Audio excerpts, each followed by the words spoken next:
Naging kahina-hinala sa akin ang pag-iyak nga aking asawa sa tuwing umuuwi siya mula sa bahaeng aming anak, kaya palihim kong inilagay ang isang recorder sa kanyang bag. Nang marinig ko ang recording, halos himatayin ako sa kinatatayuan ko. Muling umiyak ang asawa ko pagkawi mula sa bahay ngaming anak. Ang ngahikbi na nakmumula sa siwang ng pinto ngaming silit tulugan ay rinik na rinik hanggang sa dulo ng pasilyo. Ako si Lito, isang 70 taong gulang na asawa, at habang nakaupo sa sofa sa sala, napakuyom ako ngang kamao.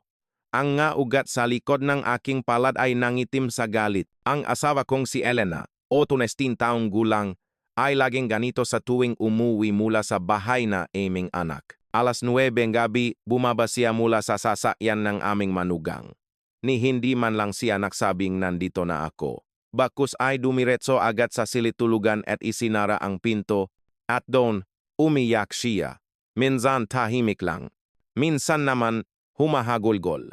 Ngayong gabi, humahagulgol siya. Tumayo ako sa harap ng pinto ng silid. Kumatok ako ng 3 beses. Mahal, ayos ka lang ba? Narinig ko ang biglaang pagpigil niya sa kanyang pag-iyak. Suminga siya sa tissue. Oh, ayos lang ako. Pagod lang siguro. Nangingini ang kanyang boses. Isang kasinungalingan. Hindi ko pa alam nun ang lalim ng sakit na matagal na niyang tinitiis at ang katotohanan ang sakit na iyon ay nag-ugat sa sarili kong kapabayaan. Bumalik ako sa sala at naupo ng malalim sa sofa. Bukas ang telebisyon pero hindi ko na makita kung anong palabas. Ang ngatawa at sigawan ng ngatao sa screen ay hindi ko marinig. Ang tanging umugong sa isip ko ay ang pag-iyak ng asawa kong si Elena. 8 buwan na ang nakalipas mula nang magsimula ito. Doon nagsimula ang pagbisita niya sa bahay ng aming anak. Tumawag ang manugang namin. Nay, pasensya na po, pero simula po ngayong buwan, sabay kaming mag-overtime ng asawa ko dahil sa end-of-month closing. Puwede niyo po bang bantayan si Maya? Walang pag-aalinlangang pumayag ang aking asawa. O naman, hindi naman trabaho ang pag-alaga sa apo ko. Nang gabing iyon, masayang-masaya ang asawa ko habang nakahanda ng merienda na paborito ng apo naming si Maya. Gumawa siya mismo ngang sapin-sapin. Nagbabad siyang malakit na bigas. Pinasingawan ito. At masusing inihanda ang bawat layer. Dahil paborito nga po namin ang latik. Nagluto rin siya nito. Matutuwa siguro siya kapag nalaman niyang lola niya mismo ang gumawa nito, sabi niya, at isang maningning na ngiti ang sumilay sa kanyang mukha. Nakahawa ang kanyang saya. Oo naman, siguradong matutuwa ang apo natin niyan. Ngunit pagkatapos ngang unang pagbisita, nagbago ang aking asawa. Hindi ko agad napansin. Nang buksan niya ang pinto pag-uwi, nanonood ako ng TV. Nakauwi ka na pala? Walang sagot. Pumasok siya sa silid tulugan ng hindi man lang maayos na hinuhubad ang kanyang sapatos. Mas tahimik kaysa karaniwan ang pagzara niyang pinto. Naisip kong kakaiba iyon, pero ipinagpalagay ko na lang napagod siya. Ang pag-alaga nga po sa edad na papalapit sa 70 ay hindi madali, pero nang sumunod na buwan, ganun ulit. At sa sumunod pa, sa tuwing umuuwi ang asawa ko mula sa bahay ngaming anak, namumula ang kanyang nga mata. Sa una, inisip kong sipon lang. Sa pangalawa, baka allergy. Sa pangatlo, hindi ko na malusutan. Kinailangan kong tanggapin na umiiyak ang asawa ko. May problema ba? Tanong ko. Umiling siya. Walang problema. May sinabi ba ang manugang mo? Hindi. Mabait silang lahat sa akin. Isang kasinungalingan. Alam na alam ko. Paanong hindi ko malalaman pagkatapos ng 38 taon naming pagsasama? Sa ika-6 na pagbisita, sinabi niyang hindi siya maghahapunan. Hindi ako gutom. Sa ika-7 pagbisita, narinig ko siyang hindi mapakali sa higaan buong gabi. At ngayong ika-8 beses, humahagulgol na siya. Hindi ko na matiis. May mali. Siguradong may nangyayari sa bahay ng anak namin. Ngunit ayaw niyang sabihin. Naisip kong tawagan ang anak ko, pero nag-alinlangan ako. Siguradong may dahilan kung bakit niya ito inililihim. Baka tinitiis niya lang dahil ayaw niyang lumala ang sitwasyon kung makikialam ako. Nabagabag ako. Hindi dapat ganito kasakit ang pag-alaga sa apo. Ang apo naming si Maya ay 12 taong gulang na at isang mabait na bata. Tuwing may okasyon, magalang siya at malambing sa kanyang lola. Bakit iyak ang asawa ko dahil sa pag-alaga sa kanya? Kumusta naman ang manugang ko? Medyo malamig ang pakikitungo niya noong una silang ikasal, pero hindi naman siya bastos. Ganun din ang anak ko. Hindi man siya ang pinakamahusay na anak, hindi rin naman siya suwail. Kaya bakit kailangang umiyak ngang asawa ko buwan-buwan pagkatapos umuwi mula sa bahay na iyon? Muli kong tinignan ang pinto ngang aming silid. Wala na akong marinig na ingay. Siguro ay tumigil na siya sa pagiyak o isinubsop na niya ang kanyang mukha sa unan. Napabuntong hininga ako. Ang bigat sa dibdib. Naalala ko ang araw 38 taon na ang nakalipas. Ang araw na una kaming nakita. Ako ay 40 anyos noon. 1 taon na ang nakalipas mula nang mamatay sa isang aksidente sa sasakyan ang una kong asawa. Hindi ko kayang mag-alaga ng anak ng mag-isa. Lalo pa ang batang iyon ay isang sanggol na bunga ngang aking pagkakamali bago mamatay ang aking asawa. Isang pagkakamali ngang isang gabing pakikipagtalik sa isang babae sa bar. Alam ng una kong asawa ang katotohanan, pero tinanggap pa rin niya ang bata. Anak mo yan, palakihin natin. Ngunit pagkalipas ngang 3 buwan, pumanaw siya sa isang aksidente. Ginupo akong konsensya. Naglakad ako sa mga kalye habang karga ang sanggol. Isang araw, napahinto ako sa tapat ng isang maliit na tindahan ng kakanin sa aming lugar. Kakanin ni Elena ang nakasulat sa karatula. Sa salamin nakita ko ang isang babae na gumagawa ng kakanin. Mukha siyang nasa mga 30 anyos. Nakangiti siya ng maliwanag habang inaabot ang kakanin sa isang customer. Binuksan ko ang pinto at pumasok. Pabili pong isang bandehadong sapin-sapin. Habang binabalot ang kakanin, nagtanong ang babae. Ang cute naman ng baby ninyo. Ilang buwan na po siya? 3 buwan. Nasaan po ang nanay niya? Hindi ako makasagot.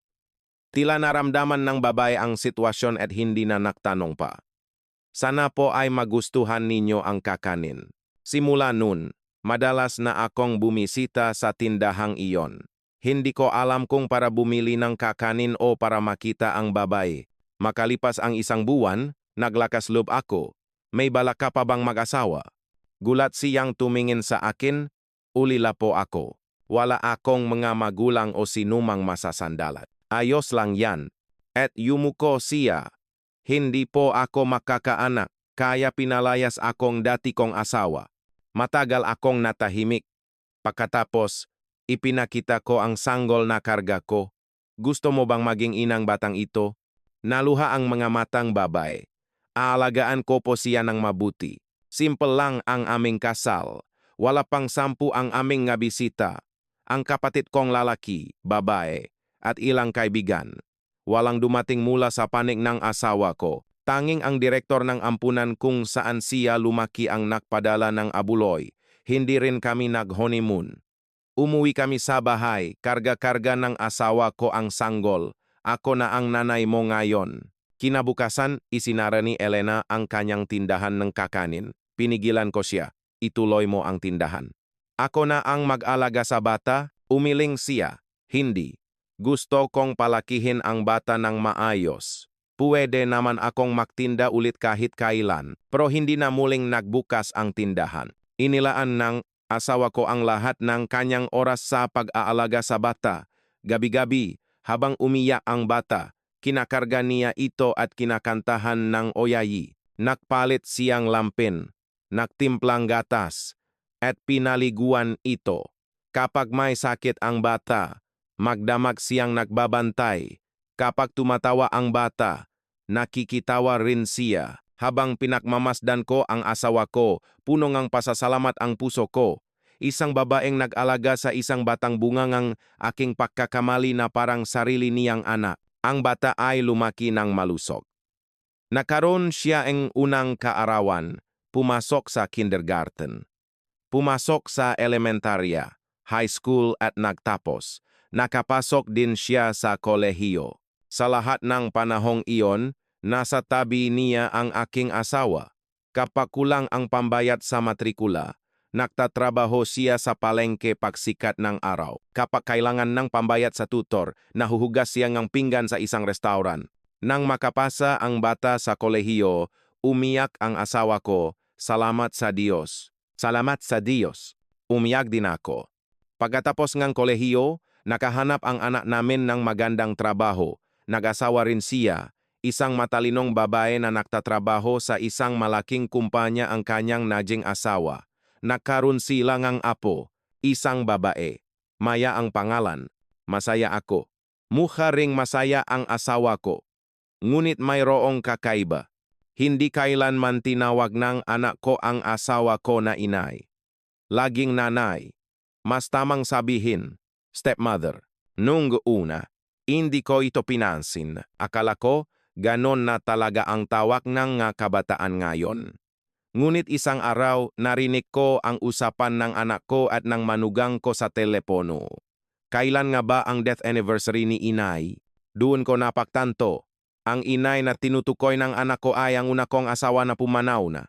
Ang asawa ko ay isang stepmother lang, kahit na 38 taon niya itong pinalaki. Kinausap ko ang anak ko. Bakit ganyan ang pakikitungo mo sa nanay mo? Ano po? Mayos naman po ang pakikitungo ko sa kanya. Sagot niya na parang nagtatanggol. Dapat inay ang tawag mo sa kanya. Pero nanay ang tawag mo. Hindi naman po sa ganon. Hindi ko nanay pagpatuloy ang sasabihin ko. Hindi ko alam kung paano ipapaliwanag. Kakaiba lang. May distansya para silang hindi mag-ina, ngunit hindi ko ito pinalaki. Hindi naman suwail ang anak ko at hindi rin niya binabastos ang asawa ko. Umuuwi siya tuwing may okasyon at paminsan-minsan ay naabot ng pera. Para sa akin, sapat na iyon para masabing isa siyang mabuting anak. Ngunit 8 buwan na ang nakalipas, may nagbago. Nagsimulang umiyak ang asawa ko. Binuksan ko ang isang drawer. Doon nakalagay ang gamit na inihahanda ng asawa ko para dalhin sa bahay ng aming anak. Mayroong isang balutan ng kakanin na nakabalot sa tela. Sapin-sapin. 1 linggo pa bago ang susunod niyang pagbisita, pero nakahanda na. Hinalungkat ko ang kaloob-luban ng drawer. May nakita akong isang lumang litrato. Isang litratong kinunan 38 taon na ang nakalipas sa harap ng tindahan ng kakanin. Nakatayo ang asawa ko sa ilalim ng karatula. Nakasuot siyang apron at nakangiti ng maliwanag.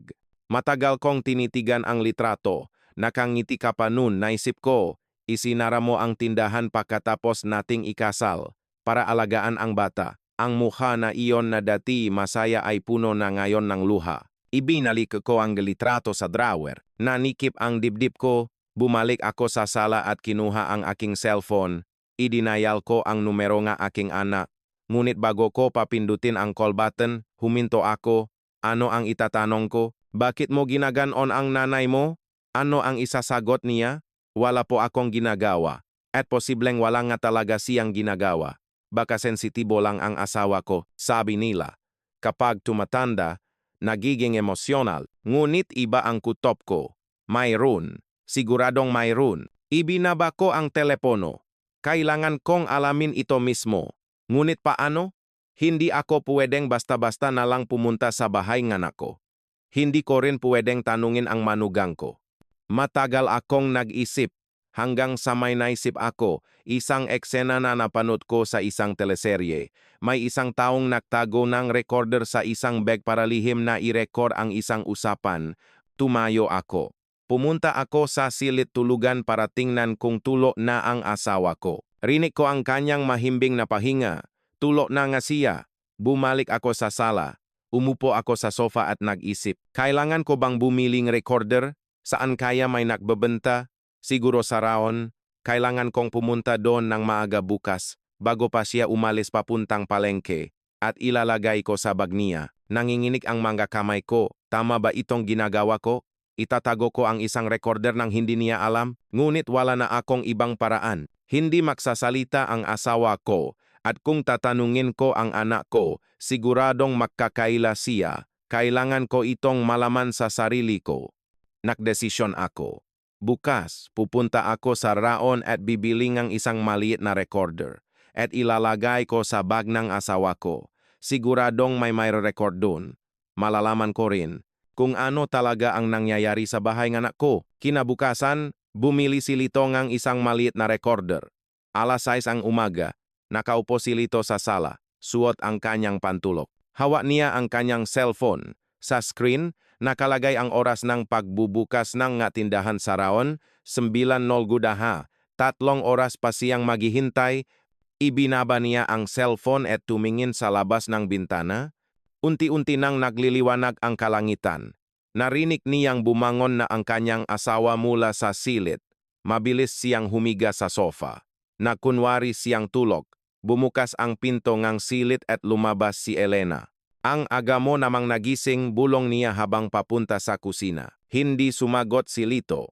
Nakpatuloy siya sa pahinga ng malalim. Binuksan ni Elena ang ref at may kinuha.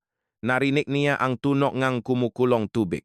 Ang amoy ng nilulutong sinangag at kape ay umabot sa sala. Dahan-dahan niyang iminulat ang kanyang mga mata at sinilip ang asawa. Nakasuot ng apron si Elena sa kusina. Medyo hukot na ang kanyang likod.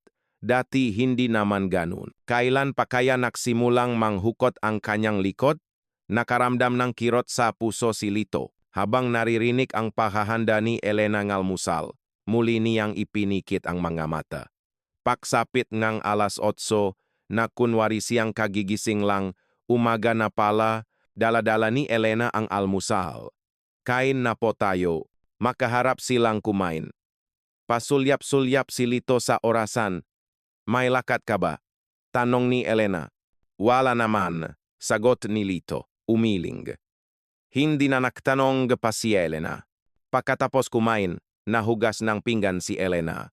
Mabilis na nagbihis si Lito. Saan ka pupunta? Tanong ni Elena.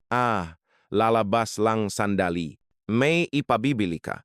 Hindi, maglalakad-lakad lang. Tumango si Elena. Binuksan ni Lito ang pinto at lumabas. Sumakay siya nga elevator pababa sa parking. Pinaandar niya ang kotse at naktungo sa raon. 40 minuto pa bago magbukas ang mga tindahan. Ipinak ni Lito ang kotse sa isang kalapit na parke at naginte. Nanginginig ang kanyang makamay. Tama ba talaga to, naisip niya, ngunit hindi na siya maaring umatras. Ang mahikbingang kanyang asawa ay umugong sa kanyang tainga. Eksaktong alas 9. Tumayo si Lito sa harap ng pasukan ng isang gusali sa raon. Maingay na tumaas ang roll-up door. Pumasok si Lito sa loob. Makakatabi ang maliliit na tindahan. Saan po may nagbebentang recorder? Tanong niya sa isang tindero. Sa 3rd floor po, sa dulo. Umakyat siya sa hagdanan. Narating niya ang tindahan sa dulong 3 palapag. Nakahilera sa estante ang mga maliliit na gadget. May recorder po kayo? Tanong niya sa may-ari. Anong klase po ang hanap ninyo? Yung maliit lang po. Yung pwedeng ilagay sa bag. Binuksan ngang may-ari ang isang drawer at inilabas ang isang recorder na kasing laki ngang palat. Ito po. Okay ba?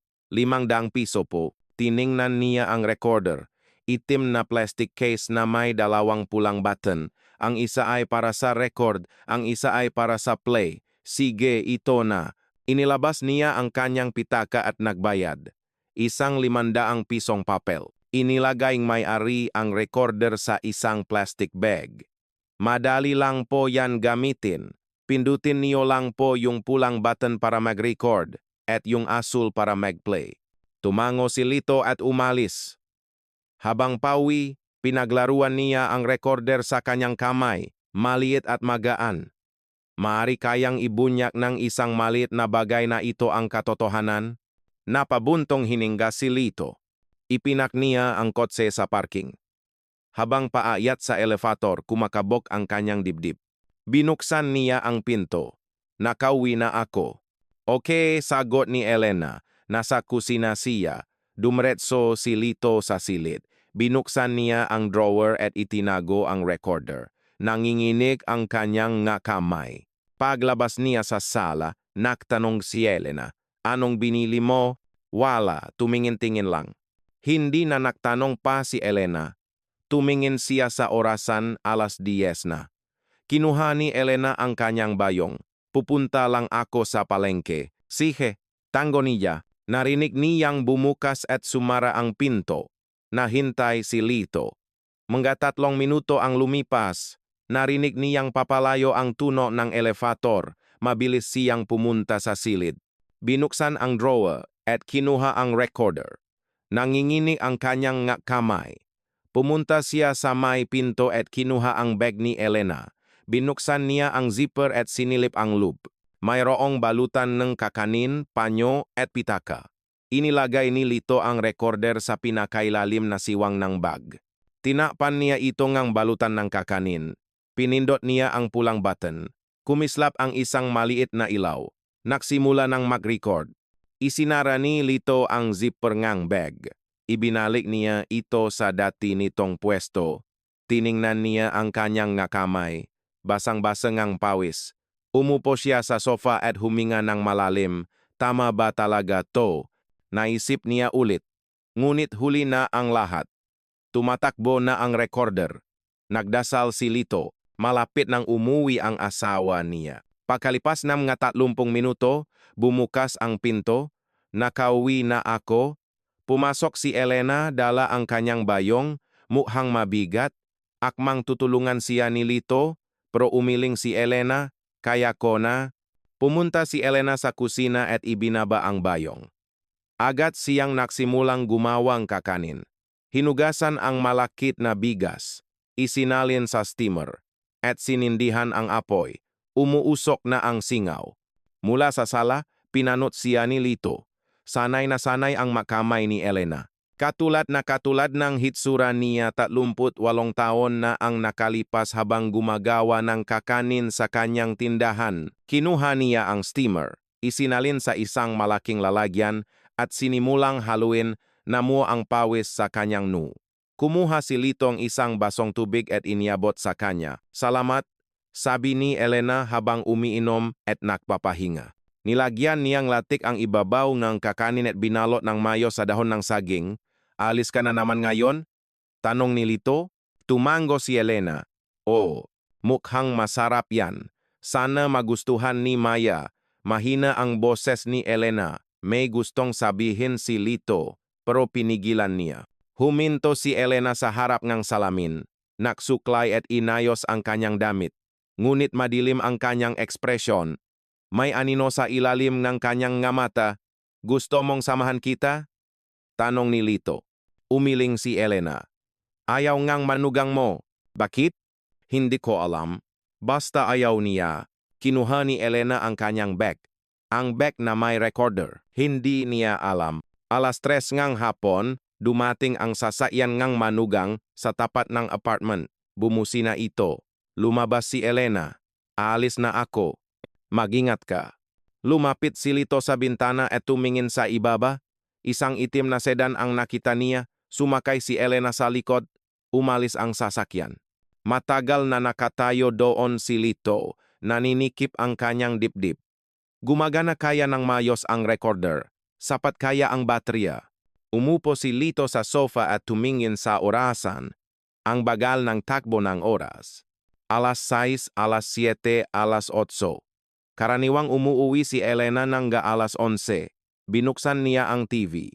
Ngunit hindi niya maintindihan ang palabas. Ang tanging naririnig niya ay ang ngahikbi ng kanyang asawa. Malinis ang sala sa bahay ng anak nila. May puting sofa at marmol na mesa. Isang malaking TV ang nakasabit sa pader. Nang pumasok si Elena, nakaupo ang kanyang anak sa sofa. Nandiyan na po pala kayo. Sabi ngang anak niya nang hindi man lang tumatayo, nakatutok pa rin sa cellphone. Oh, sagot ni Elena, hinuhubad ang sapatos at pumapasok sa loob. Inabot ni Elena ang balutan ng kakanin, gumawa ako ngang sapin-sapin. Kinuha ngang na niya ang balutan at parang ibinato sa mesa. Ibinaba ni Elena ang kanyang bag sa tabi ng sofa. Sa loop ngang bag, tahimik na gumagana ang recorder. Noon, bumukas ang pinto ang isang silid at tumakbong lumabas ang apong si Maya. Ale, Nandito ka na pala. Natigilan si Elena. Ale. Tinatawag siyang Ale ni Maya kapag wala ang lolo nito. Pumasok ang manugang na kadarating lang galing sa pagpark at tiningnan si Maya. Maya, wag kang maingay. Pero mommy, si Ale, pumasok ka na sa kwarto mo at mag-aral. Malamig ang boses ngang manugang. Yumuko si Maya at pumasok sa kanyang silid. Umupo si Elena sa dulo ng sofa.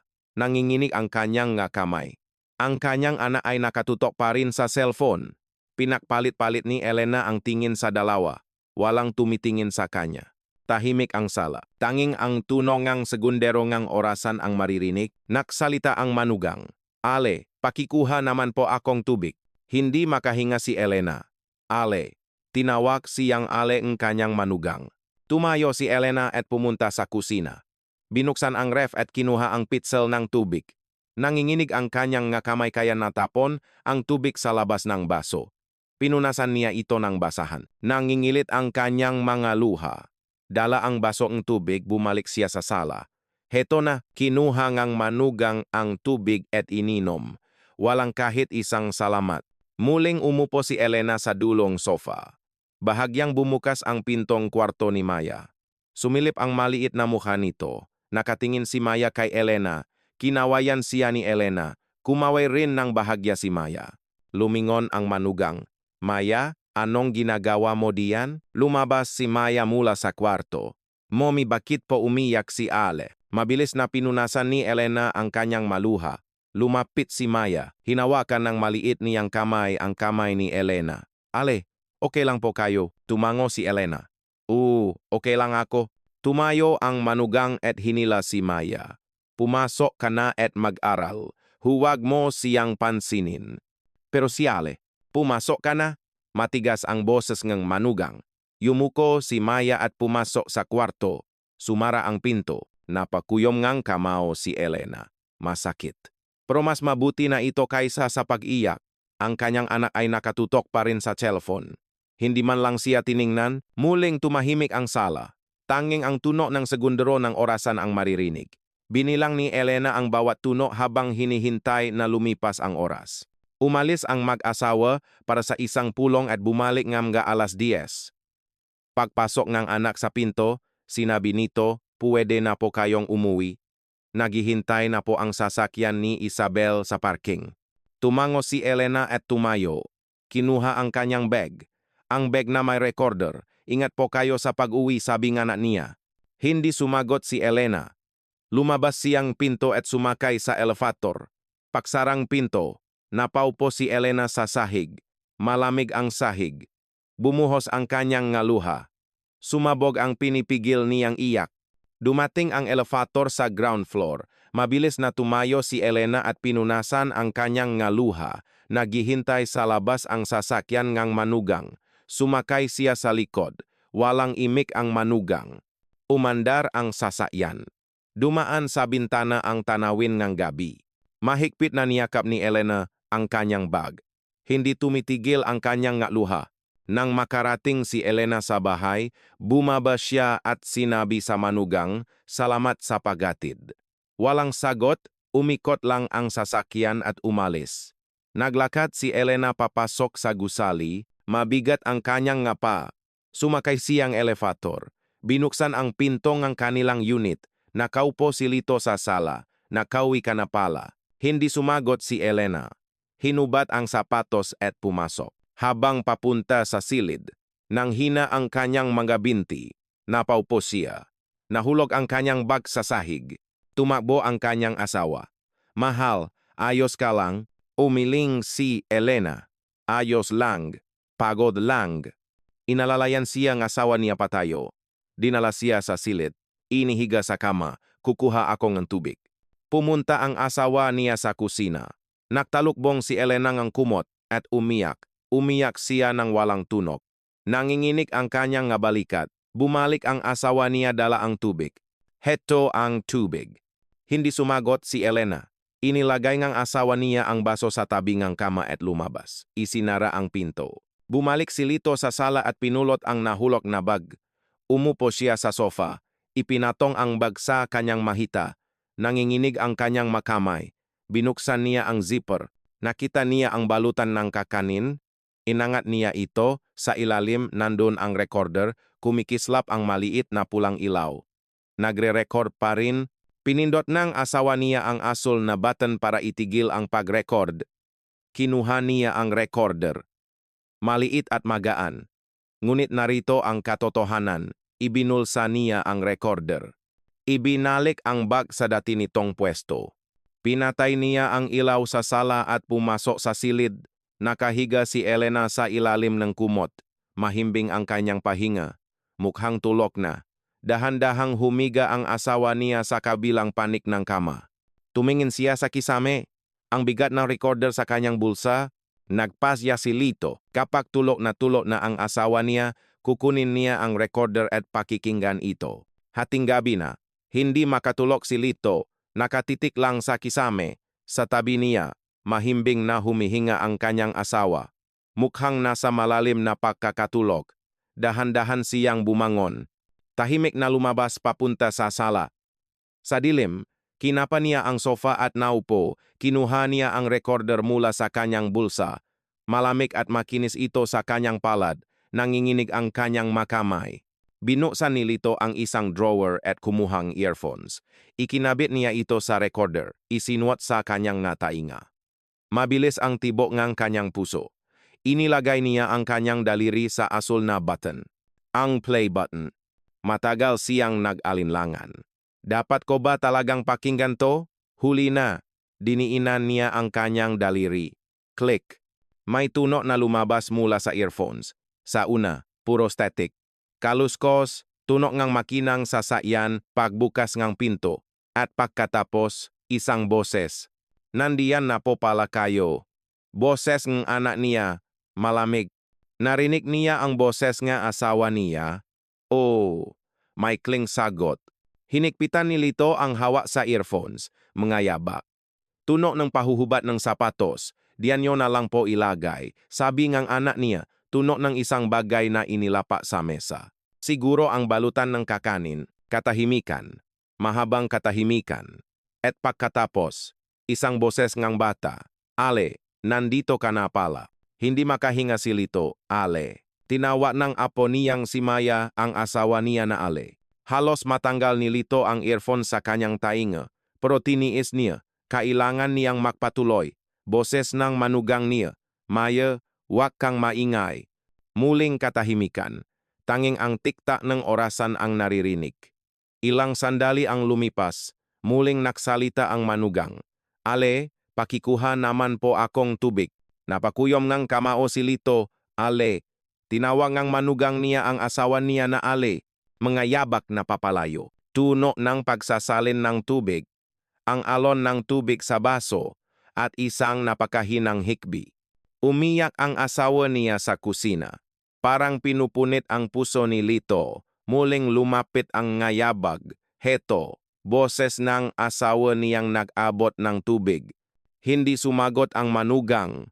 Tanging ang tunog ng pag-inom ang narinig. Muling mahabang katahimikan. Tumingin si Lito sa orasan. Lakpas hating gabi na nagpatuloy ang katahimikan sa recording. Ilang sandali pa, muling narinig ang boses nga po niya. Mommy, bakit po umiyak si Ale? Napatinggala si Lito. Muling nagtanong si Maya. Sumagot ang manugang. Huwag mo siyang pansinin. Mag-aral ka na. Pero si Ale, pumasok ka na. Matigas ang boses ng manugang. Tunog ng paksarang pinto. Muling katahimikan, tiktak. Ang tunog lang ng orasan ang walang tigil. Ramdam ni Lito ang pamamawis ng kanyang kamay na hawak ang earphones. Ilang sandali pa, narinig ang pag-uwi ng anak niya. Puwede na po kayong umuwi. Malamig at walang emosyon ang boses.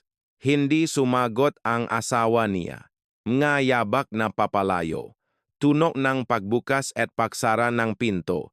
Tapos na ang recording. Inalis ni Lito ang earphones.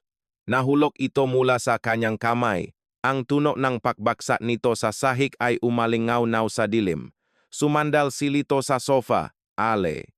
Bulong niya sa sarili. Napakuyom siyang kamao. Masakit. Pero mas masakit ang puso niya. Ang asawa ko. Nanginginig ang kanyang boses. Ang taong nagpalaki sa kanya sa loob ng 38 taon. Nangingilit ang luha, pinigilan niya, ngunit hindi ito tumigil. Dumaloy ito sa kanyang ngapisngi. Ipinikit ni Lito ang kanyang muha gamit ang dalawang kamay. Hindi ko alam na ganito ang nangyayari. Nanginginig ang kanyang nga balikat. Tahimik siyang umiyak. Matagal siyang nanatili sa ganoong posisyon. Nang tumila ang kanyang luha, itinaas niya ang kanyang ulo. Sa dilim tiningnan niya ang direksyon ng silid tulugan. Kung saan natutulog ang kanyang asawa, patawad. Patawarin mo ako? Muling umiyak si Lito. Ngayon, alam na niya kung bakit laging umiyak ang asawa niya pag-uwi. Ale, gaano kaya kasakit para sa asawa niya ang salitang iyon? 38 taon siyang nag-alaga, hindi ba't mas higit pa siya sa isang tunay na ina? Pinulot ni Lito ang recorder, isang maliit na aparato, ngunit narito ang katotohanan. Muli niyang pinatuktok ang recording. Mula sa simula, itinigil ni Lito ang recording. Hindi na niya kaya pang pakinggan. Sasabaw na ang kanyang dibdib. Ibinaba niya ang recorder sa sofa. Tumayo siya at lumapit sa bintana. Bahagya niyang hinawi ang kurtina. Madilim sa labas. Tanging ang malabong ilaw mula sa poste ang nagbibigay liwanag. Habang nakatingin sa labas, nag-isip si Lito. Ano ang dapat kong gawin? Kakausapin ko ba ang anak ko? Pagsasabihan ko ba ang manugang ko? Ngunit hindi niya alam kung ano ang sasabihin. Huwag ninyong tawaging Ale ang asawa ko, iyon lang ba? Umiling si Lito. Parang mayroon pang iba. Bumalik siya sa sofa. Kinuha niya ang recorder. Hindi sapat ang isang beses. Maaring nakataon lang ito. Baka ngayon lang nangyari. Hindi. Alam ni Lito, hindi ito nakataon. 8 buwan nang umuwing umiyak ang asawa niya, imposibleng nakataon lang iyon. Nakdesisyon si Lito. Sa susunod na buwan, ilalagay ko ulit ang recorder. Kailangan kong mangalap ng mas maraming ebidensya. Hindi sapat ang isang beses, kailangan niya itong gawin ng paulit-ulit para may basehan siyang kausapin ang anak niya, para mapagsabihan ang manugang niya. Tining na ni Lito ang recorder. Malapit nang maubos ang baterya. Kailangan niya itong i-charge. Tumayo si Lito at pumunta sa kanyang maliit na opisina. Binuksan ang drawer at kumuha ng USB cable. Ikinonekta sa recorder. Isinaksak sa outlet. Nagsimulang kumislap ang isang maliit na ilaw. Nagka-charge. Umupo si Lito sa upuan at tiningnan ang recorder. Sa susunod na buwan, ilalagay ko ulit. Bulong niya sa sarili, kailangan kong mangalap ng mas maraming ebidensya. Napabuntong hininga si Lito, ang bigat sa dibdib. 1 buwan ang lumipas. Ginawa ni Lito ang parehong bagay. Hindi na niya kailangang pumunta sa raon. May recorder na siya. Habang nasa palengke ang asawa niya, chinarge niya ito. Inilagay sa ilalim ng bag. Pinindot ang pulang button. Nagsimula ng mag-record. Muling gumawang kakanin ang asawa niya. Sapin-sapin. Binalot sa dahon ng saging. Aalis ka na naman ngayon, tanong ni Lito. Tango ni Elena. Mag-ingat ka. Lumabas si Elena dala ang kanyang bag. Naghihintay ang sasakyan ng manugang niya.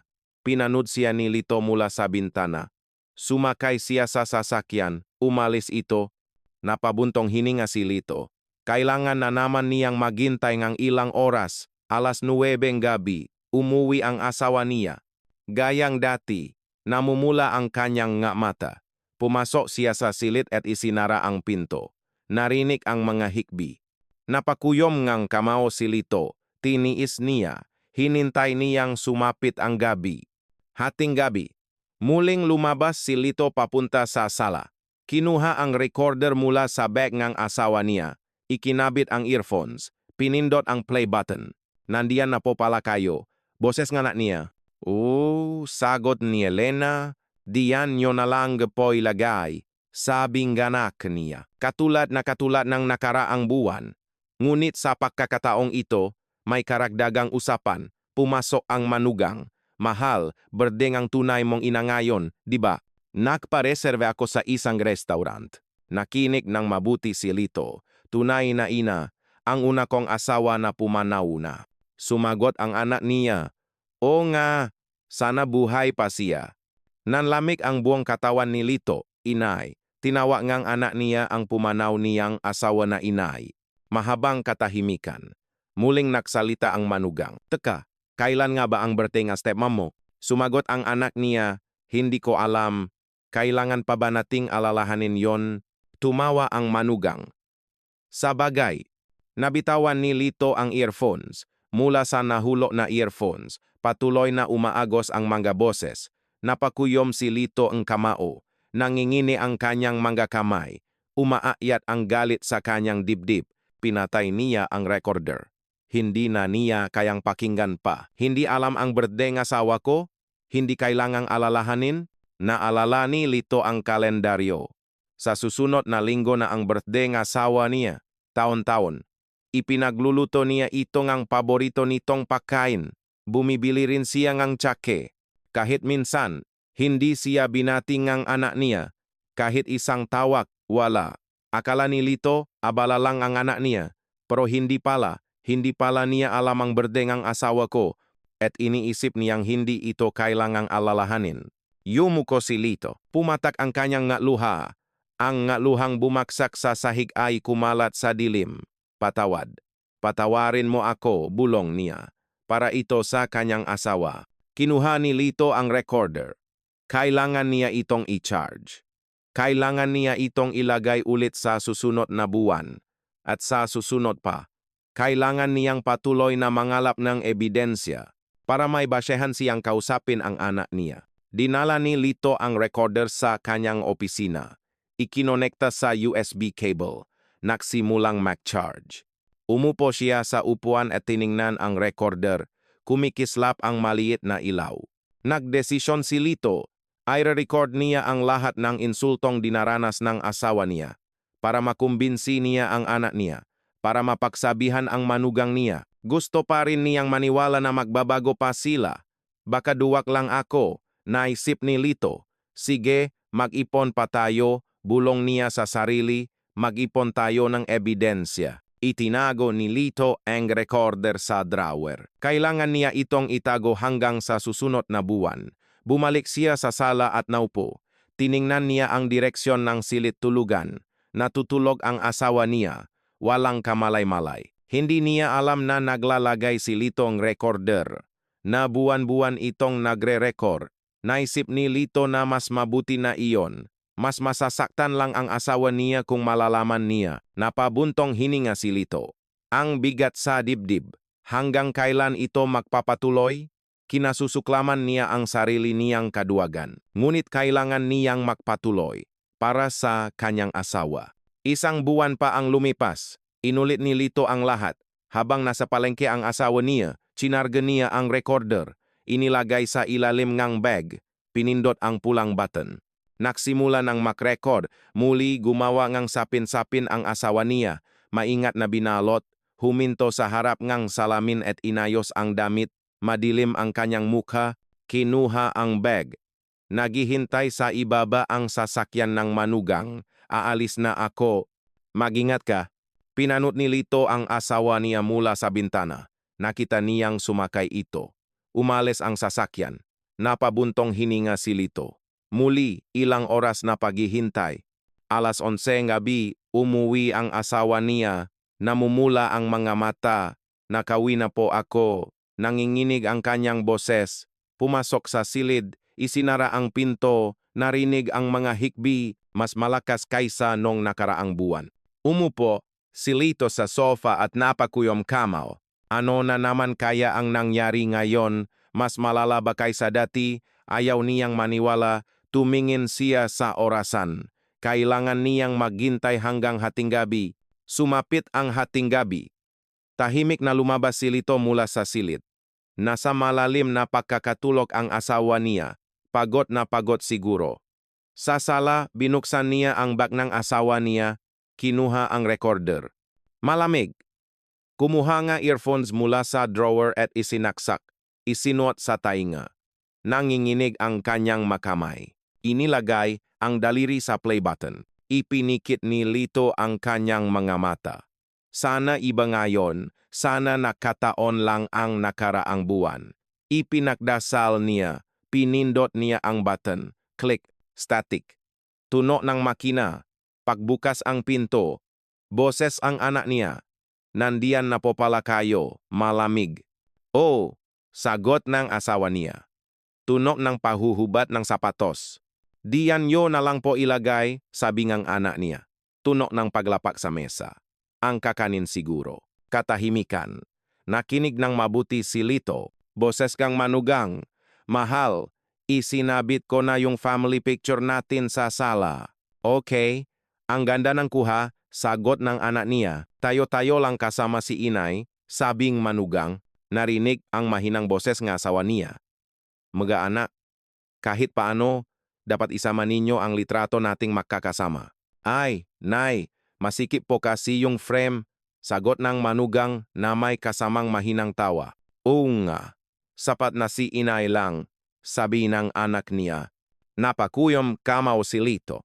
Bumaon ang kanyang magakuko sa palat. Masakit, pero kailangan niyang magpatuloy. Mahabang katahimikan, tanging ang tikta ng orasan ang naririnig. Ilang sandali pa, muling naksalita ang manugang. Mahal, paano pala yung burol ni Itay sa future? Napigil ni Lito ang kanyang hininga. Siyempre ako ang bahala, sagot ng anak niya. Yung pangalan ng stepmom mo, tatanggalin na natin sa mga dokumento, tama, tanong ng manugang. Oo naman, hindi naman natin siya kadugo at hindi rin naman sila kasal. Gumuho ang mundo ni Lito. So, legal stranger pala siya. Walang karapatan sama na, sabi ngang manugang na may halong tawa. Oh, buti na lang pinapaliban ni Itay yung papapakasal nila nun dahil daw sa sinabing stepmom, sagot ng anak niya. Sabi niya gusto raw niyang pag-isipan dahil pangalawang kasal na niya, tanong ng manugang. Oh, tumawa ang anak niya. Dahil doon, legal na wala kaming relasyon, 38 taon silang naksama pero wala man lang sa papeles. Nakakaawa, sabi ngang manugang. Hindi makahinga si Lito. Nanikip ang kanyang dibdib. Nanginginig ang kanyang makamay. Bigla niyang naalala, 38 taon na ang nakalipas. Ang sinabi ngang asawa niya, pangalawang kasal ko na ito, gusto kong maging maingat. Huwag muna tayong magrehistro. Hindi niya ito pinansin noon. Sige, dahan-dahanin natin, lumipas ang 1 taon, 2, 3, hanggang sa 10 taon. Minsan, naisip ni Lito, kailangan na nating magparehistro, ngunit ipinagpaliban niya. Minsan, tinanong niya ang asawa niya, mahal, yung kasal natin. Ngumiti ang asawa niya, bakit pa, kasal man tayo o hindi, pamilya pa rin tayo. Ganon din ang inisip ni Lito. Nga, pamilya tayo. At lumipas ang 38 taon, ngunit iba ang naririnig niya ngayon sa earphones. Hindi kadugo, hindi kasal, legal stranger. Bumaha ang pagsisisi sa buong katawan ni Lito. Halos mabitawan niya ang earphones, pero tiniis niya. Kailangan niyang pakinggan ang lahat. Muling katahimikan, at boses ngang isang bata, Mommy, bakit wala si Lola, si Maya? Maya, hindi mo siya Lola? Sagot ng manugang. Ano po siya? Tanong ni Maya. Ale lang siya. Stepmom ng daddy mo. Hindi siya pamilya, sabi ngang manugang. Ale, ulit ni Maya. Oh, ang tunay mong lola, pumanaw na, nasa langit na siya. Nangingilit ang luha ni Lito. Ganun ang itinuturo nila sa apo niya. Tinatawag na Ale ang asawa niya, ang taong napalaki sa anak niya sa loob ng 38 taon, dumaloy ang luha sa kanyang mapiski, tinakpan niya ang kanyang bibig. Bawal siyang gumawang ingay. Baka magising ang asawa niya, tiniis niya. Nakpatuloy ang recording. Pag-usapan natin ang burol ni Itay, sabi ulit ng anak niya. Nakinig ng mabuti si Lito, buhay na buhay pa siya. Pero burol na niya ang pinag-uusapan. Burol, nanginginig ang boses ng asawa niya. Pinaplano lang natin. Ang ngapunong abala, mula lang sa pamilyang tatay ko, sabing anak niya. Yung stepmom, sa labas na lang siya. Sa labas, lalong naginginig ang boses ngang asawa niya. Hindi po kasi pwedeng pumasok sa loop ang hindi kadugo. Para na rin po sa reputasyon natin, paliwanag ng manugang. At para na rin sa imahe ni inay, dagdag ng anak niya, tinutukoy ang pumanaw niyang asawa. Mahabang katahimikan. At narinig ang hikbingeng mabait niyang asawa, isang mahinang hikbi. Nabitawan ni Lito ang earphones. Mula sa sahig, patuloy na umalingaw-ngaw ang maboses. Ipinikit ni Lito ang kanyang mukha gamit ang dalawang kamay. Anong nagawa ko? Bulong niya. Nanikip ang kanyang dibdib. Namamanhid ang kanyang kaliwang braso. Hirap siyang huminga. 38 taon. Ganito ka lang. Bumuhos ang kanyang ngaluha. Hindi mapigilan. Mula sa sofa, dumulas si Lito at napaluhod sa sahig. Nanginginig ang buong katawan. Naalala niya ang nakalipas na 38 taon. 30 taong gulang si Elena noon. Nakaupo mag-isa sa pasilyo ng ospital. Hawak ang isang medical certificate. Mahihirapan po kayong mabuntis dahil sa kondisyon ng inyong matris, sabi ng doktor. Tumango si Elena at lumabas. Umupo sa isang bench sa pasilyo. Walang tao. Ipinikit niya ang kanyang mukha. Bumuhos ang iyak, tahimik na umiyak. Babae ako pero hindi man lang ako makakaanak. Hindi tumitigil ang luha. Matagal siyang nanatili doon. Nang matuyo ang luha, tumayo si Elena, lumabas ngang ospital, sa kalye, naglalakad ang matao, nakakita siya ng mga pamilya, isang babaeng karga ang anak, isang babaeng hawak ang kamay ng asawa at anak. Tumalikot si Elena, hindi niya kayang tingnan, hindi niya kailanman mararanasan iyon. Kamakailan lang pinalaya siyang pamilyang kanyang asawa. Muli mag-isa na naman siya. Lumaki sa ampunan, walang magulang, walang kapatid. Ngayon, hindi pa magkakaanak. Habang buhay na siyang mag-isa. Bumalik si Elena sa kanyang tindahan ng kakanin. Kakanin ni Elena, ang karatulang pinundar niya mula sa 10 taong pag-ipon. Gumigising ng madaling araw para gumawa ng kakanin, kailangan niyang mabuhay kahit mag-isa. Ilang buwan ang lumipas. Isang araw, isang lalaki ang pumasok sa kanyang tindahan, karga ang isang sanggol. Nagulat si Elena, tuloy po. Pabili po ngang sapin-sapin, sabi ngang lalaki. Binalot ni Elena ang kakanin. Ang sarap po nito, sabing lalaki habang kinakarga ang sanggol. Salamat po, ngumiti si Elena. Bumalik ang lalaki pakalipas ng ilang araw. At muli, makalipas ang isang buwan, nagtanong ang lalaki, may balak ka pa bang mag-asawa? Gulat na napatinggin si Elena. Ulila po ako. Tumango ang lalaki. Ayos lang yan. Yumuko si Elena. At hindi po ako makakaanak. Pinalayas po ako dahil doon. Matagal na natahimik ang lalaki. Ipinakita niya ang sanggol. May anak ako. Tiningnan ni Elena ang sanggol, maliit at mapula ang mukha. Bunga siya nga pagkakamali ko, sabi nga lalaki. Tumingin si Elena sa kanya. Pumanaw na ang una kong asawa sa isang aksidente. Bago iyon, nakamali ako sa isang babae sa bar.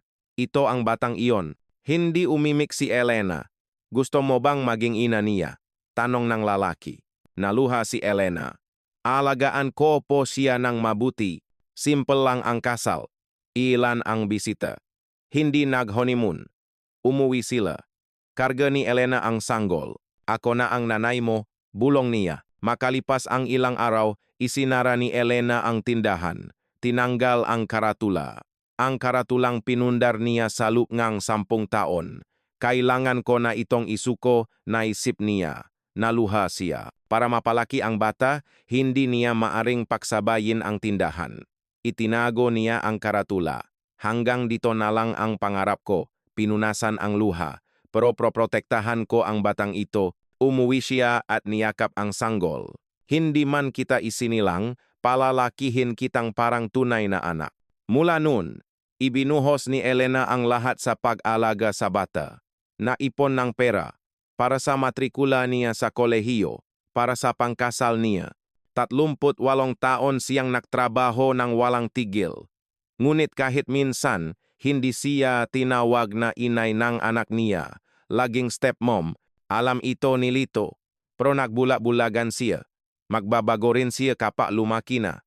Ngunit lumipas ang 38 8 taon at walang nagbago. Mula sa sahing sala, sinubukan ni Litong tumayo. Sumidi ang sakit sa kanyang dibdib.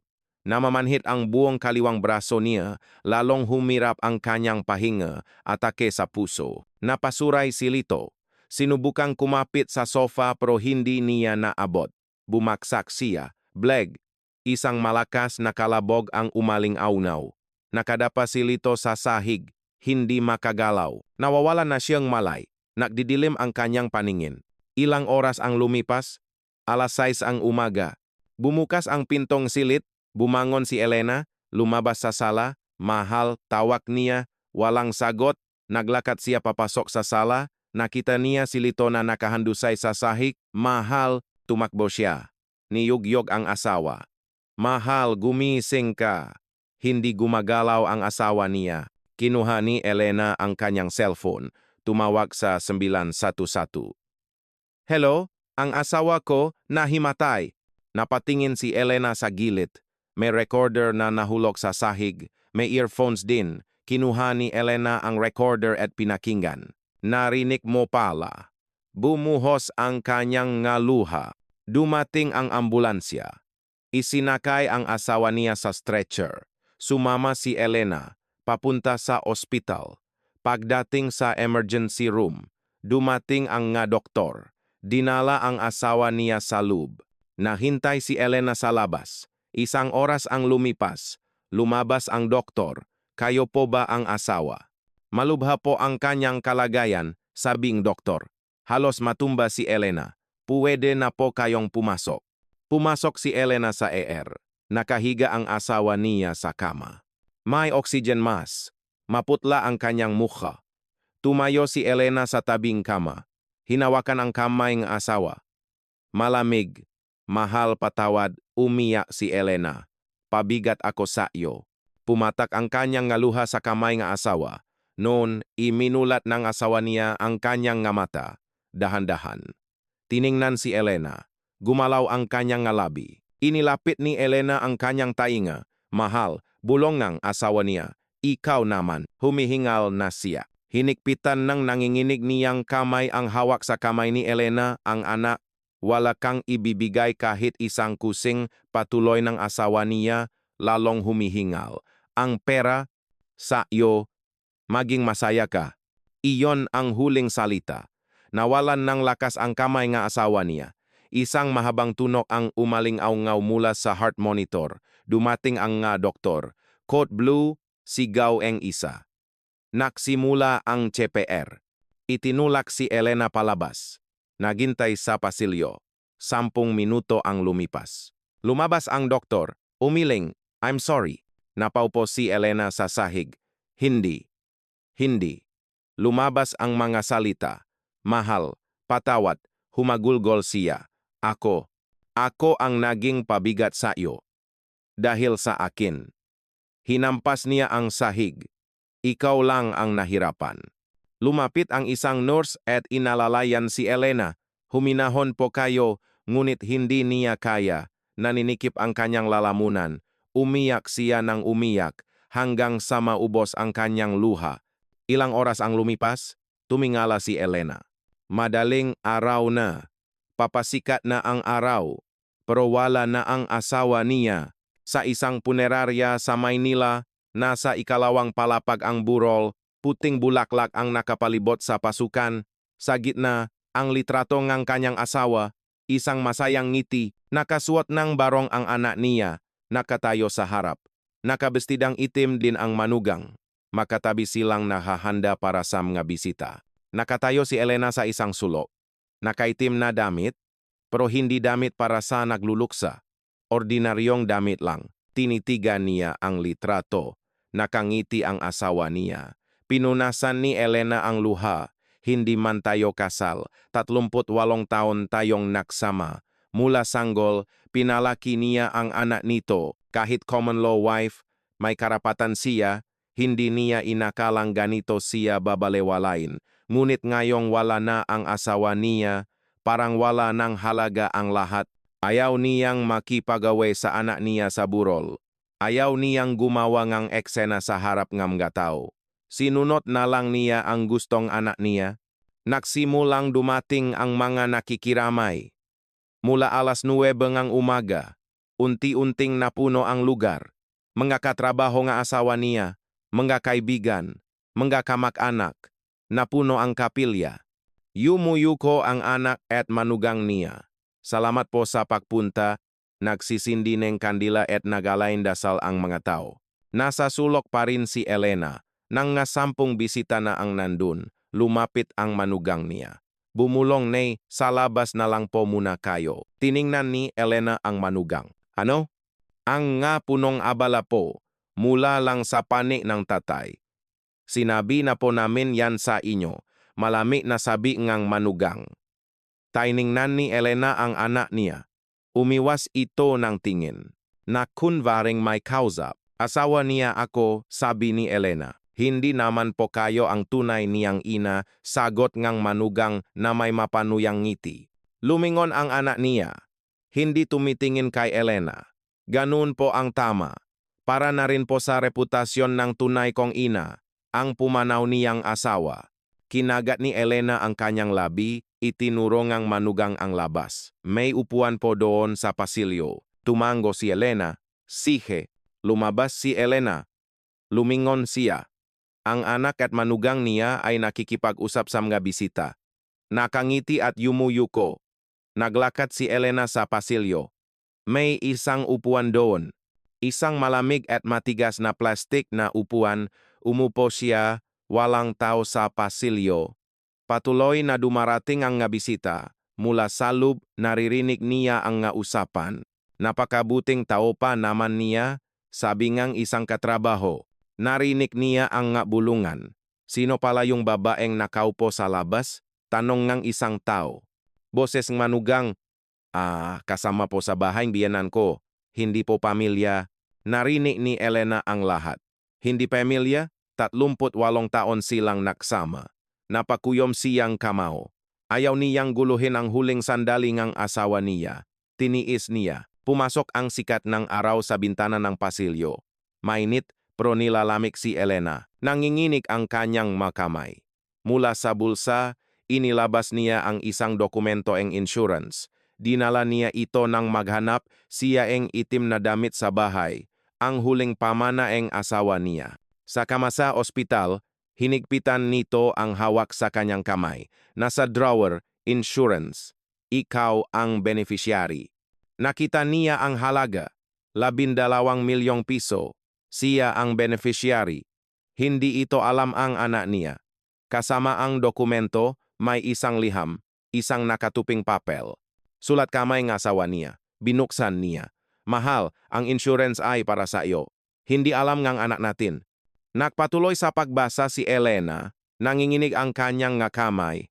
Maging malaya ka, gawin mo ang gusto mo, at ang huling pangungusap, huwag kang magbigay kahit isang kusing sa anak natin. Itinupi ni Elena ang liham, naluha siya, mahal, patawat, bulong niya. Ako na ang bahala ngayon. Ibinulsa niya ang liham, pinunasan ang luha, tiningnan ang loop ng kapilya.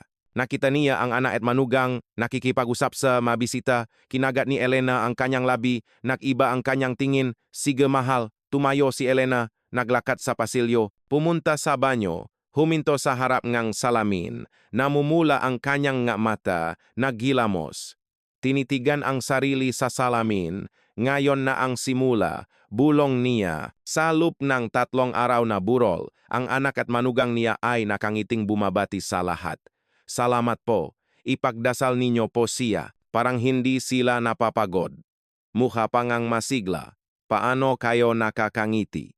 3 araw na nakaupo si Elena sa pasilyo. Minsan, sinusubukan niyang pumasok. Pero hinaharangan siyang manugang. Nay, may mga bisita po, malamig na boses. Lumalabas ulit si Elena. Pagsapit ngang gabi, wala nang bisita. Pumasok si Elena, lumuhod sa harap ngang litrato. Mahal, ang dami mong tiniis. Magpahinga ka na. Pumatak ang luha. Mabubuhay na ako para sa sarili ko ngayon. Nagdasal siya. Matagal siyang nanatili doon. Nang mag-isa si Elena sa kapilya, may narinig siyang mahinang boses sa likod. Ale. Lumingon si Elena. ang apo niyang si Maya, 12 taong gulang. Maya, tawag ni Elena. Lumapit si Maya. Ale, nandito po ako para makita si Lolo. Tumango si Elena. O, tiningnan ni Maya ang litrato. Sabi po ni Mommy, hindi ka raw po namin pamilya. Hindi makahinga si Elena. Kaya po ba nasa labas kayo? Inosenteng tanong ni Maya. Pinigilan ni Elena ang luha. Oh, tama ka. Tiningnan siya ni Maya.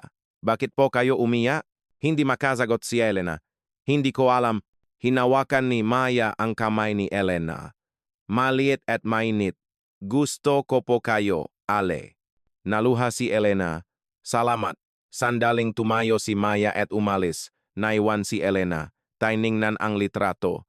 Mahal yung batang iyon. Hindi niya matapos ang sasabihin. Tanging luha ang dumaloy. Pagkatapos ng libing, 6:00 ng gabi dumating ang anak at manugang sa bahay ni Elena. Umupo sa sala. Habang umiinom ng tsaa, nagsalita ang manugang. Nay, pausapan na po natin ang mananiitay. Tiningnan siya ni Elena. Makita tayo bukas sa opisina ng abogado. Nagulat ang manugang. Bakit po sa abogado pa? Gusto ninyong ayusin ang mana, di ba? Mahinahon ang boses ni Elena. Sumingit ang anak niya. Ah, sige po. Anong oras po kami pupunta bukas? 10:00 ng umaga.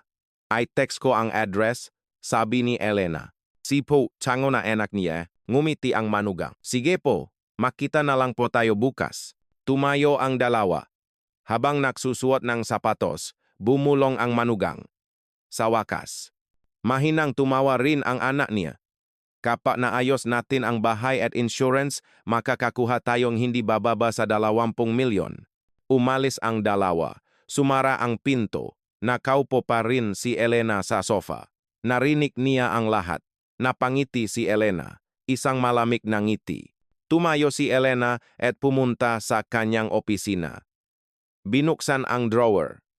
Kinuha ang litrato ng asawa. Mahal, sisimulan ko na. Nakangiti ang asawa niya sa litrato. Niyakap niya ito. Nakita niya ang nga dokumento. Isa-isa niyang kinuha. Una, ang patunay na siya ang beneficiary ng insurance. 12 milyong piso. Pangalawa, isang passbook. Ang bayad sa kanyang dating tindahan ng kakanin na naapektuhan ng redevelopment. 13 milyon. Purong pera ni Elena. Pangatlo, resulta ng DNA test. Lihim na ipinagawa ng asawa niya ilang taon na ang nakalipas. Patunay na ang anak niya ay anak sa labas.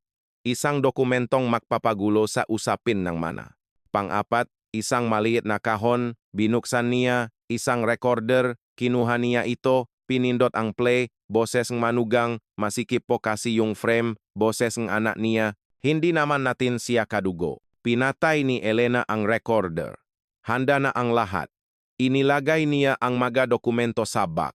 Bumalik sa sala. Tumingin sa orasan. 9:00 gabi. Bukas. Matatapos na ang lahat. Tumingin siya sa labas. Madilim na, ngunit hindi siya natatakot. Mahal, bantayan mo ako, bulong niya. Kinabukasan, sa opisina ng abogado.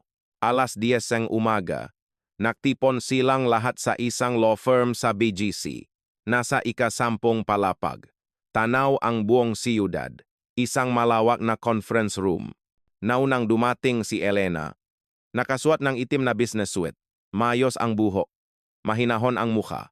Pumasok ang anak at manugang. Masaya ang kanilang nga mukha. Mukhang bago pa ang damit ng manugang. Nay, magandang umaga po. Bati niya. Tumango lang si Elena. Umupo ang tatlo. Nakpapalitan ng tingin ang mag-asawa. Puno ngang pag-asa. Pumasok ang abogado. Isang lalaking nasa 50 anyos. Nakasalamin. Ibinaba ang mga dokumento sa mesa. Pag-usapan po natin ang ari-arian ng pumanaw. Nakinig ng mabuti ang mag-asawa.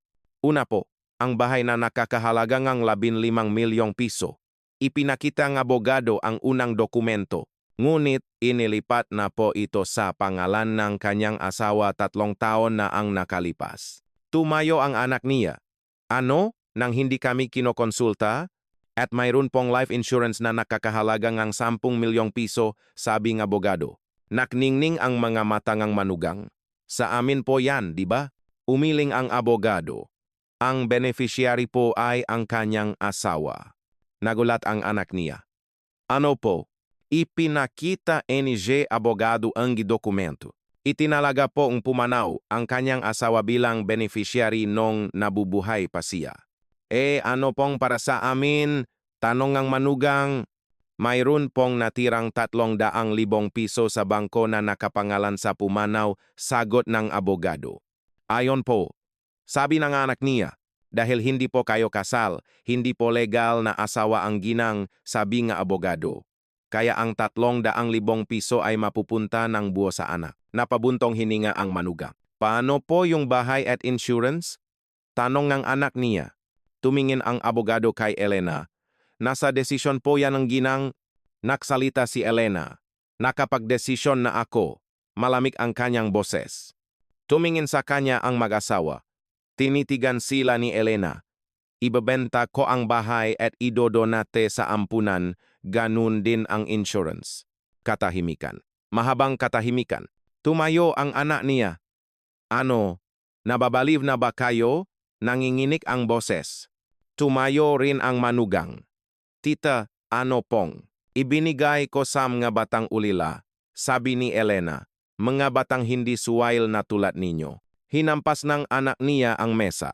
Nanay, yan ay, hindi niya matapos.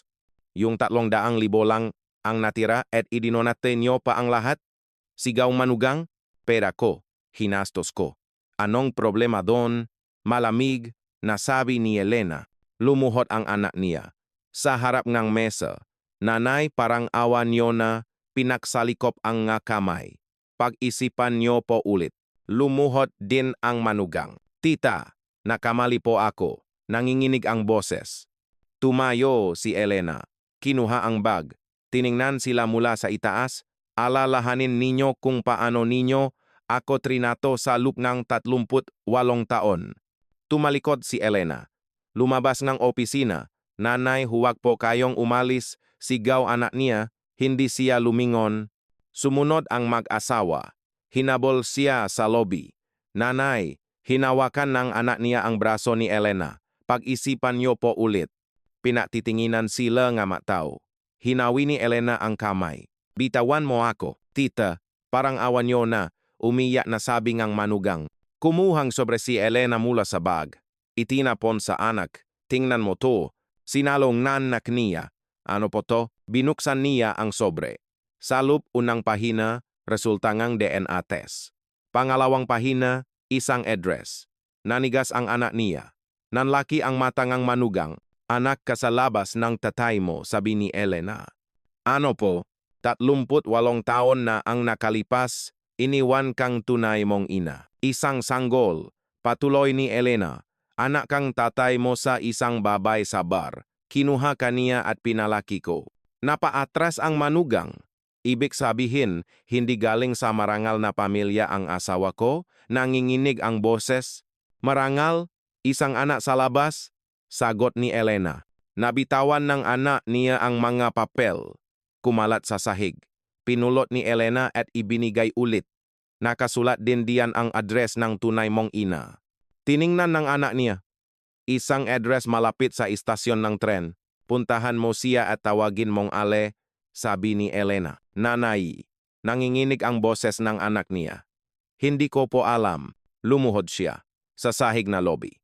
Patawarin niyo po ako, umiyak siya. Tiningnan siya ni Elena. 38 taon mo akong tinawa na stepmom. Kahit minsan, hindi mo ako tinawa na inay. Malami ang boses ni Elena. Ngayon, hanapin mo na ang tunay mong ina. Tumalikot si Elena. Lumabas ngang gusali. Naiwan ang mag-asawa sa lobby. Inalalayan ng manugang ang asawa. Tumayo ka diyan, ngunit hindi makatayo ang anak niya nang hina ang kanyang matuhod. Isang oras ang lumipas. Nasa isang lugar malapit sa istasyon ng tren ang mag-asawa. Isang lugar ng nga squatter. Masisikip na eskinita.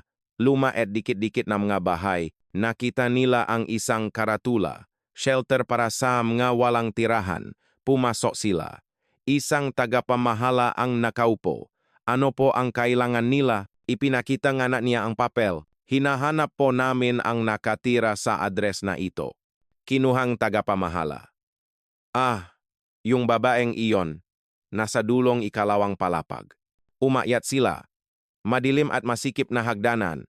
Sa dulo, isang pintong bakal na natuklap na ang pintura. Kumatok ang anak niya. Ding-dong. Sino yan? Bumukas ang pinto. Isang babaeng nasa mga 60 anyos, nakasuot ng maruruming damit. Malalalim ang kulubot sa mukha. Puting-puti na ang buhok.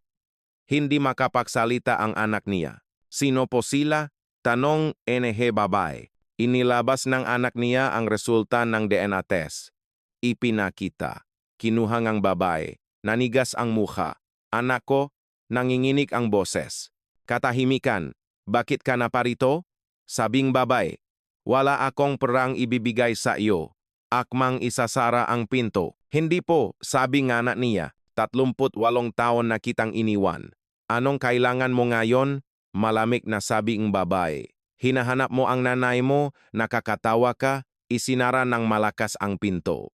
Nakatayo ang anak niya sa harap ng pinto. Sa likod, ang asawa niya. Dahan-dahang lumingon ang anak niya. Napaatras ang asawa. Umuwi na tayo, sabi niya. Bumaba ang anak niya. Sumunod ang asawa. Paglabas, napaupo ang anak niya sa hagdanan. Yumuko. Nakatayo lang sa malayo ang asawa niya. Pinapanood siya. Palubog na ang araw. Isang linggo ang lumipas. Nagkaroon ng pulong ang mga kamag-anak sa bahay ng kapatid ng asawa niya. Nandun ang lahat. 15 tao. Imbitado si Elena. Dumating din ang mag-asawa. Salamat sa pag-asikaso sa burol, sabing bayaw niya. Salamat po, sagot ni Elena. Nayos na ba ang mana? Tanong ang hipag niya. Tumango si Elena.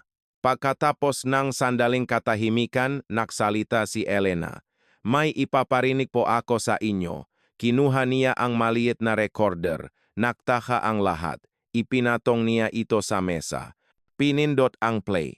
Ale, pakikuha naman po akong tubig. Boses ngang manugang, kumunot ang noongang bayaw niya. Nagpatuloy ang recording. Hindi ko alam ang birthday ng stepmom mo. Kailangan pa ba nating alalahanin yon? Boses ngang anak niya, tinakpan ng hipak niya ang kanyang bibig. Yung pangalan ng stepmom mo, tatanggalin na natin sa mga dokumento, tama? Para hindi makakuha ng mana, boses ng manugang, tiningnan ng mapinsan ang mag-asawa. Yung stepmom, sa labas na lang siya. Hindi puwedeng pumasok ang hindi kadugo. Para na rin sa imahe ni inay. Boses ng anak niya. Napakuyom ng kamao ang bayaw niya. Naluha ang hipak. Tapos na ang recording. Tahimik ang lahat. Tumayo ang bayaw niya. Lumapit sa pamangkin. Anong kabastusan to? Sigaw niya. Yumuko ang anak niya. Ang taong nagpalaki sa iyo mula sanggol. Kahit ang tunay mong ina, hindi magagawa yan. Paano ninyo nagawa to sa isang ina? Umiyak na sabing hipag. 38 taon kaniyang pinalaki. Sabi ngang isang pinsan, hindi makatingin ang mag-asawa. Simula ngayon, bawal na kayong dumalo sa anumang pagtitipon ng pamilya. Sabi ngang bayaw, kahit Pasko, huwag kayong magpapakita. Dagdag ni hipak. Parang awan nyo na po, sabi nga anak niya, ngunit walang nakinig, isa-isang umalis ang makamag-anak, hindi sila pinapansin. Tahimik na tumayo si Elena. Ibinulsa ang recorder. Lumapit ang bayaw niya. Hipag, hindi namin alam. Patawarin mo kami, hindi nyo po kasalanan, umiling si Elena. Niyakap siyang hipag. Ang dami mong tinis, ate. Umiyak ito. Naluha rin si Elena. Ayos na ako. Umuwi si Elena sa bahay na tinirhan niya sa loob ngang 38 taon. Pagpasok niya, parang ang lawak. Nagsimula siyang mag-impake, mga damit, mga litrato, mga alaala, mga gamit sa kusina. Pagdating ng gabi, halos wala nang laman ang bahay, tumingin siya sa labas, gabi na. 1 linggo ang lumipas, nawala si Elena. Pumunta ang anak niya sa bahay ng ina, kumatok, walang sagot, hindi nakalok ang pinto. Pumasok siya. Nanay, walang laman ang bahay. Walang sofa, walang TV, walang nga litrato, walang kama. Walang laman ang ref. Sa pader, may isang sulat. Huwag mo na akong tatawagan. Stepmom, kinuyumos niya ang papel. Tinawagan ang numero. The number you have dialed is no longer in service. Tinawagan niya ang asawa. Walang laman ang bahay, benta na raw. Ang pera? Tanong ng asawa. Hindi ko alam kung nasaan siya. Hanapin natin siya. Paano? Hindi ko alam. Umuwi ka muna. Pag-uwi niya, naghihintay ang anak nilang si Maya. Hawak ang isang recorder. Ano to? Saan mo nakuha yan? Sa drawer ko. Iniwan yata ni Lola. Tiningnan ng anak niya ang recorder. Narinig ko lahat, sabi ni Maya. Nanigas ang mag-asawa. Bakit nyo ginawa yon kay Lola? Bakit nyo siya tinawag na Ale? Pamilya natin siya. Pinalaki niya si Daddy mula sanggol. Umiyak si Maya. Kampi ako kay Lola. Pumasok sa kwarto at isinara ng malakas ang pinto. Anong gagawin natin? Tanong ang asawa niya. Hindi sumagot ang anak niya. Nagsimulang mahanap ang anak niya. Tumawag sa mga kamaanak. Hindi namin alam. Huwag mo na kaming tatawagan. Nagtanong sa mga kapitbahay. Sabi niya, pupunta raw siyang Tagaytay. Magtatayo ng tindahan ng kakanin. Tagaytay? Tindahan ng kakanin? Saan siya kukuha ng pera? Tanong ng asawa niya. Hindi ko alam. Pero kailangan natin siyang hanapin. Baka may natira pa siyang pera. 3 buwan ang lumipas. Bumaksak ang negosyo ang anak niya. Walang tumulong na kamag-anak. Natanggal sa trabaho ang manugang niya dahil sa kumalat na sismis tungkol sa recording. Hindi na sila makabayad ng upa. Isang gabi, lumabas si Maya. Hanapin niyo si Lola. Gusto kong humingi ng tawad sa kanya. Pero ako lang mag-isa ang pupunta. 4 na buwan ang lumipas. Isang kaibigan ng anak niya ang nagpunta sa Tagaytay. Nakakita ng isang maliit na cafe. Elena's Kakanin Cafe. Pumasok siya. Nakita niya ang isang babaeng gumagawa ng kakanin. Kayo po ba ang nanay ni Marco? O, sagot ni Elena. Pag-uwing kaibigan, tinawagan niya ang anak. Ang nanay mo, nasa Tagaytay. May Kakanin Cafe. Ang lakas ng benta. Nahanap na natin siya, sabi ng anak niya sa asawa. Kakanin Cafe? Paano? Nakningning ang mamata ng asawa niya. Puntahan natin. Humingi tayo ang pera, kahit pambayat lang upa. Kinabukasan, lumipad sila papuntang Maynila at nag-drive papuntang Tagaytay. Nakita nila ang cafe. Sa loob, nakita nila si Elena na masayang nakikipag-usap sa mga customer, may pera nga siya, siguradong may tinago siya. Sabi ngang asawa niya, pumasok sila. Ting! Lumingon si Elena. Naktama ang kanilang nga mata, nanigas ang mukha niya. Nang makaalis ang mga customer, lumapit ang anak niya. Hindi siya makapagsalita. Nay, nauna ang manugang. Hindi sumagot si Elena. Nakpunas ng mesa. Lumuhod ang anak niya. Patawad po. Lumuhod din ang manugang. Nakamali po kami. Uminto si Elena. Anong kailangan ninyo? Malamig ang kanyang boses. Sino po sila? Dakdak niya. Natigilan ang anak niya. Wala po akong anak. Tumingin siya sa manugang.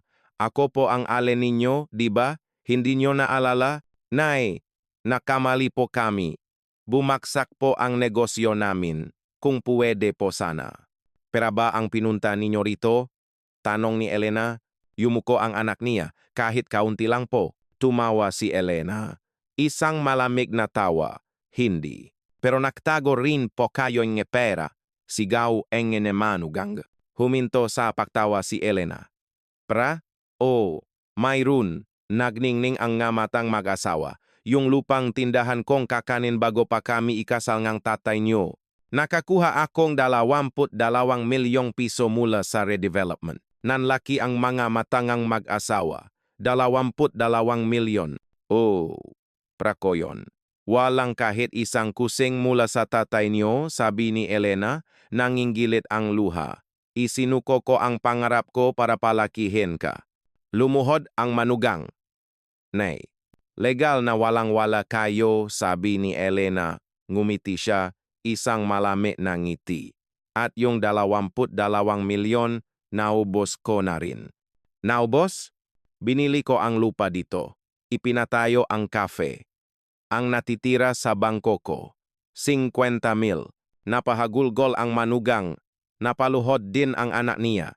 Nanay, parang awan niyo na. Tumalikot si Elena. Nang tinawag ninyo akong Ali, naisip ko, hindi pala ako pamilya.